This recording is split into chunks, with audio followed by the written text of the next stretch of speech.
Good afternoon, Good Shepherd. It is Wednesday, June 3rd, and this is what the front of the church looks like right now. Big thanks to Renee Shetter for all of the work she does to keep the place beautiful, even when people aren't necessarily seeing it. But I wanted you to see it, and so I thought I'd change my backdrop and do my midweek moment from in front of the church. Earlier this week, I had reason to read the beginning of the first letter to Timothy, and reasons are unimportant. But at the beginning of the letter, the author, Paul, purports to write to Timothy, and he tells him to hang tough in the town where he is. And the reason for this, as the author writes, apparently some people have been introducing fantasy stories and fanciful family trees that digress into silliness instead of pulling the people back into the center, deepening faith and obedience. The whole point of what we're urging is simply love. Love uncontaminated by self-interest and counterfeit faith. A life open to God. Those who fail to keep to this point soon wander off into cul-de-sacs of gossip. They set themselves up as experts on religious issues, but haven't the remotest idea of what they're holding forth with such imposing eloquence. That translation is Eugene Peterson's The Message. And I was struck when I read that earlier this week. This underlying virtue, this core value of Christians, that is love, but that, as Paul puts it here, love uncontaminated by self-interest and counterfeit faith, a life open to God. That's a pretty powerful message, and one that as many times as I've read 1 Timothy, I've missed, mainly because I probably haven't read it in the translation known as The Message. But love in the writings of John, perfect love casts out fear, and we're seeing so much fear now. And fear seems to be overriding love, even among people who've been going to church or who've been calling themselves Christians for a long time. Fear is so potent, and it is driving us as a society, as individuals, to do all sorts of things that are contrary to the gospel of Jesus Christ and his command to love one another, even as I have loved you. And so I'm struck by how quickly we let fear beat us down, where love can't even get in a word edgewise. And so in these last few days, I've been so grateful for the witness of our presiding bishop, both present and the current presiding bishop, certainly, but both his present witness and his previous witness, all about the centrality of love and the work that he did on the way of love, which we talked about at Good Shepherd for some time a year ago, but also his constant hammering home in every message that love is at the bottom, is at the ground, is at the core of everything that we do as Christians. And as Paul here points out to 1 Timothy, it's love uncontaminated by self-interest. And so our love is shown not out of bigotry, not through bigotry. It's not shown through violence. It's not shown through saying, I'm not going to wear a mask. Our love is shown for each other, not because of what we want, but because of what we want for them.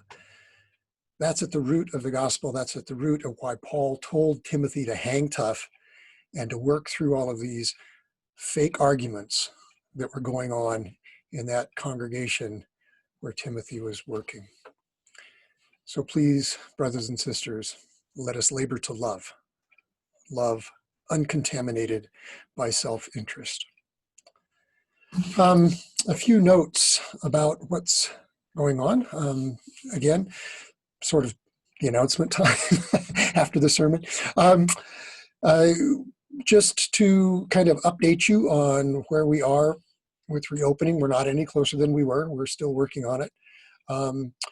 You've seen the survey. I hope you've seen the survey that has gone out. Hope you've already filled it out. I'm going to be hammering on that point for the next week as well. The more information we have from you, the better we'll be able to decide how and when we can start bringing people back into the building, given our directives from both the governor, the county, and the office of the bishop, just so you know. But we are forging ahead. We're trying to figure out the capacity of the space. And so some folks will be going in this weekend to try and determine how many people, given social distancing, we can fit in the sanctuary, how many people we might be able to fit into the parish hall, how many people we might be able to fit into the chapel. The number of people that we can fit may be different and is probably lower than than many percentages that you might think of in terms of fire marshal capacity. I think we got fire marshal capacity at 288. Even if we were to be able to allow in 50% of capacity, that'd be 144. We wouldn't be able to do that with social distancing. So that's what we're going in to try and figure out. The pews will not move, so what are we going to do about that? But just to let you know, we are moving forward with that, as well as on a number of other sort of administrative issues and those kinds of things. So we will let you know what we know when we know, certainly. Also, we finished up last week the Faith Forum session on canoeing the mountains. All of the recordings of that are on the website. If you missed any of those, or if you want to hear what any of that is about, you can go and search for that and watch the discussions. Starting this coming Sunday for the Faith Forum, there are 4 Bible studies that we will be doing over the next 4 weeks, over the 4 Sundays in June. Bible studies that have been suggested by the Office of the Bishop to help us think through theologically what it means to begin to emerge from, as I've called it, COVID land. That's not their language, that's my language.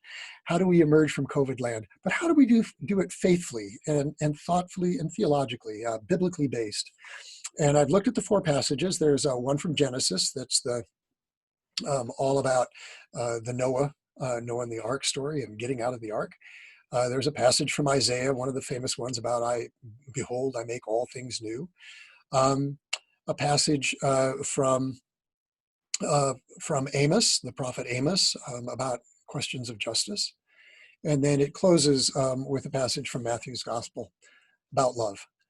And so these are really important things for us to think about as we contemplate and prepare for the eventual return to the building.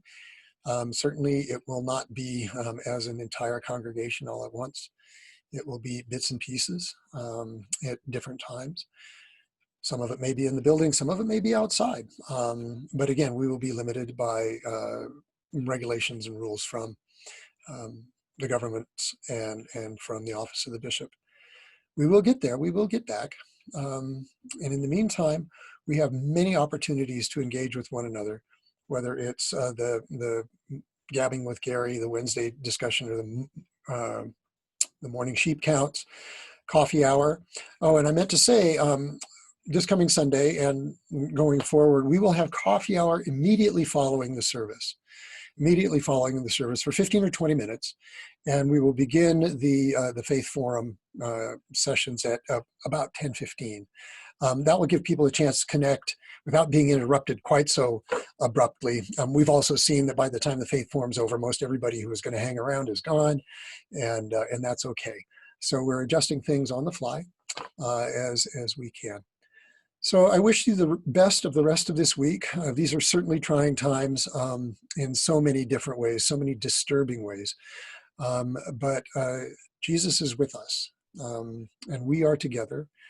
We are the flock of the Good Shepherd, and we will support one another in every way that we can while we are apart and once we are able to re-enter the sheepfold. So be well, my friends. I'm praying for you constantly, and all the best the rest of this week.